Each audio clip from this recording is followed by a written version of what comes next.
गुरु के द्वारा जो शिष्य के गले में कंठी बंधी हुई है वो साधारण नहीं है। आप विश्वास करके गुरु प्रदत्त कंठी को, तुलसी को गले में, लोग सोने की चैन पहनने में गर्व करते हैं और कहते हैं हम जब ऑफिस जाते हैं तो हमें शर्म लगती इसलिए कंठी उतार के रख देते हैं। ये दुर्मति है, ये महत अपराध है। प्रभु की प्रिया है श्री तुलसी जी और गुरु प्रदत्त कंठी मालाधारक मात्रोपि वैष्णव भक्ति वर्जिता पूजनीय प्रयत्नेन ब्रह्मणा किन्नु मानुषैः। यद्यपि गुरु की शरण में होकर गुरुदेव से कंठी लेकर बांध लिया पर अभी भक्ति असली नहीं आई उसके हृदय में, तो भी केवल तुलसी की कंठी धारण मात्र से वो वैष्णव हो गया और इतना पूजनीय हो गया कि ब्रह्मा जी भी उसका पूजन करेंगे। मनुष्यों की तो बात ही क्या है। मालाधारक मात्रोपि वैष्णवो भक्ति वर्जिता पूजनीय प्रयत्नेन ब्रह्मणा किन्नु मानुषः। आदर करना चाहिए जिसके गले में कंठी बंधी हो, भले अभी उसके हृदय में भक्ति का प्रादुर्भाव नहीं हुआ पर वो इतना पावन है कि ब्रह्मा जी भी उसका पूजन करेंगे। मनुष्यों की तो बात ही क्या है। तुलसी काष्ठजाम मालाम कंठस्थाम वहते तु यः असौचश्चाप्यनाचारो मामेवैति न संशयः। प्रभु कहते हैं कि जो पुरुष तुलसी जी की कंठी धारण करता है, तुलसी काष्ठ से निर्मित माला को कंठ देश में धारण करता है, वो भले नहाए धोए ना, देखो बड़ी महिमा है तुलसी जी की, वो ठीक माना भ्रष्ट आचरण वाला है लेकिन वो तुलसी के प्रभाव से मुझे प्राप्त होगा, नरक ले जाएगा, इसमें संदेह नहीं। तुलसी काष्ठजाम मालाम कंठस्थाम वहते तु यः असौचश्चाप्यनाचारो। यद्यपि अपवित्र रहता है, अनाचारी है, तो मामे वही दिन संशय, वो निश्चित मुझको प्राप्त होगा क्योंकि मेरी प्रिया तुलसी को गले में उधारण किए हुए हैं। त्रयो देवास्त्रयो वेदास तिस्रः संध्यास्त्रयोऽग्नयः तुलसी काष्ठधृक् विप्रे सदा कुर्वन्ति मंगलम।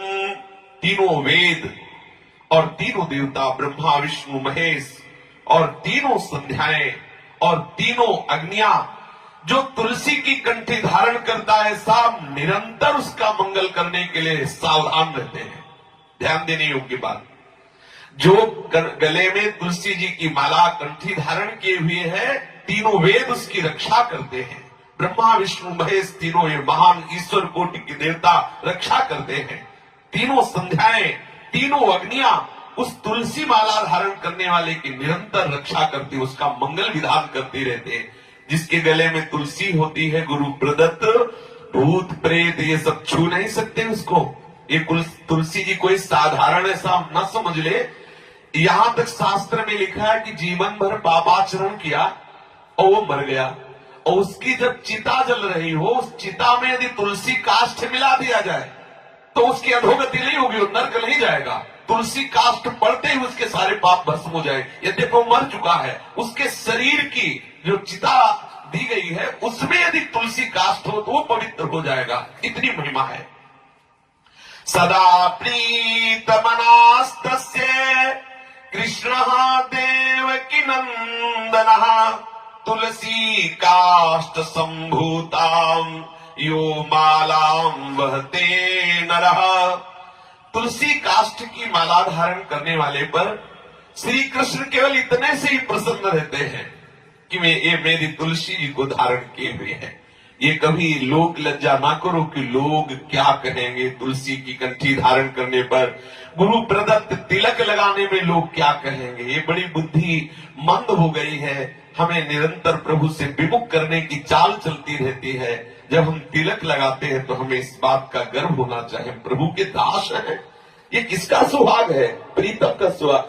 एक मरण धर्मा पति को वरण करने वाली स्त्री सुहागिन, वो 16 श्रृंगार करके बीच बाजार में ठसक से चलती है गर्व करके कि हमारे प्रीतम है, उनका ये प्रतीक है। और हम प्रभु के अखिल लोक चूड़ामणि भगवान जो अनंत ब्रह्मांडों के स्वामी, उनके दासत्व के प्रतीक इस तिलक को हम घबराए, हम छुपाए, बुरी बात है क्या?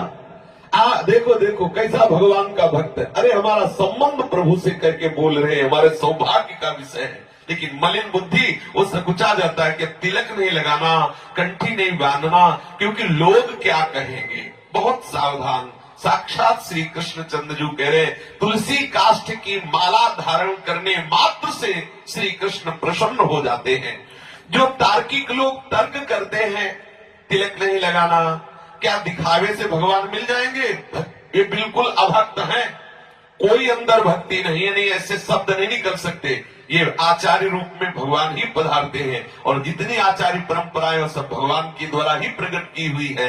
ये तिलक, कंठी, छाप, माला, ये सब भागवतिक स्वरूप है। जो इसकी निंदा करते हैं, वाद विवाद करते हैं कि भाई क्या बाहरी तिलक लगाने से भगवान की प्राप्ति हो जाए। हाँ हो जाएगी, कह तो रहे।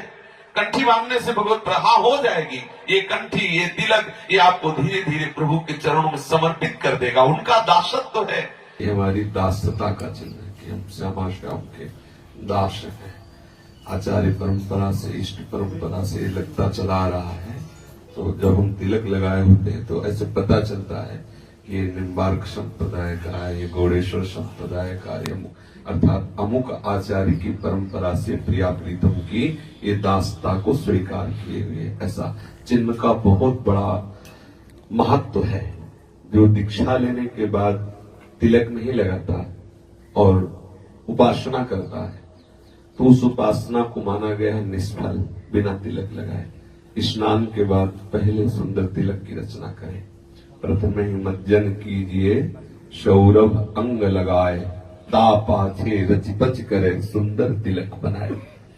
तिलक की निष्ठा होनी चाहिए। तिलक कोई केवल खिलवाड़ मात्र नहीं है कि हमने ऐसे तिलक बना लिए।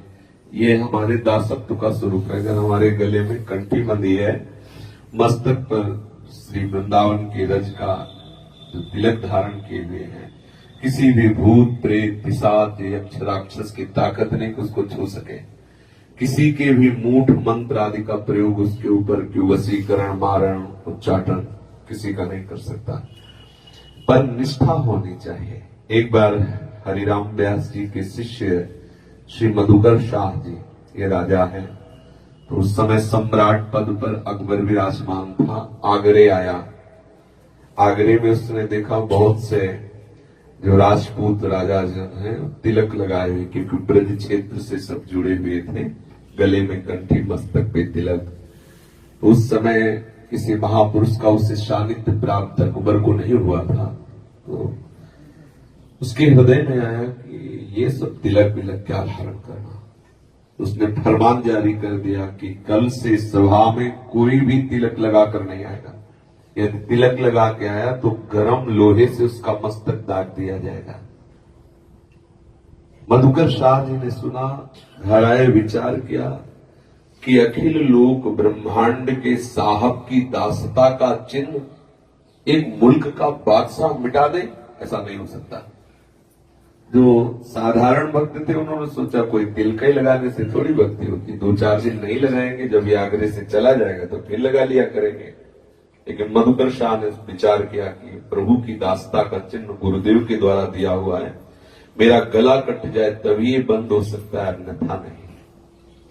तो वैसे वो बगल बंडी पहन के जाते थे, और उस दिन केवल नीचे धोती पहनी, ऊपर का वस्त्र उतार दिया और 12 तिलक लगाए।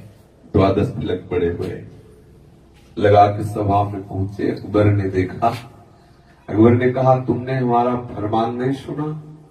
हमने कहा था कि जो तिलक लगा के आएगा तो गरम लोहे से उसका मस्तक दाग दिया जाएगा। बोले, सुना। तुम अब हमारी बात सुन लो। तुम एक मुल्क के बादशाह हो, अनंत ब्रह्मांडों के बादशाह का दासत्व का चिन्ह है। और तलवार खींच ली और कहा, किसी में ताकत हो तो इसे मिटा के दिखा दे। जब तक जीऊंगा तब तक कोई हमारे तिलक को नहीं मिटा सकता। जब हमारा गला कट जाएगा तभी कोई ऐसा कर सकता है। उनका वो भगवत आवेश में बोलना कांप गया अकबर। तुरंत कहा, वाह वाह वाह, सच्चे तिलकधारी तो तुम ही निकले और तो सब झूठे हैं, क्योंकि एक ही मात्र भय कि गोले लाल गोले से जो आग से जला हुआ उससे मस्तक दाग दिया जाए, बस इतने में भयभीत हो गए। सच्चे तिलकधारी तुम हो, बड़ा क्योंकि बादशाह वो है ना, तत्काल बदल गया, तत्काल अनुकूल हो गया और कहा तुम क्या चाहते हो? तो उसने कहा हम 2 बात चाहते हैं। पहली बात, आज के बाद कभी भी किसी को कंठी तिलक बांधने के लिए रोका न जाए। दूसरी बात, ब्रजमंडल में कभी शिकार न किया जाए। दोनों बातें उन्होंने लिखवा ली। ये हम अपने निष्ठा पे रहे। ये कंठी तिलक कोई नाटक थोड़ी है, भगवान स्वयं लगाते। देखो भगवान भी तो तिलक धारण कर, आचार्य धारण करते हैं, हमारे प्रियालाल धारण करते हैं, गुरु धारण करते हैं, हमको भी धारण करना चाहिए। ये हमारे प्रियालाल के दासत्व का स्वरूप है। प्रभु जो तिलक धारण करते हैं वो उनके श्रृंगार के लिए है, हम जो तिलक धारण करते हैं प्रभु के दासत्व के लिए है।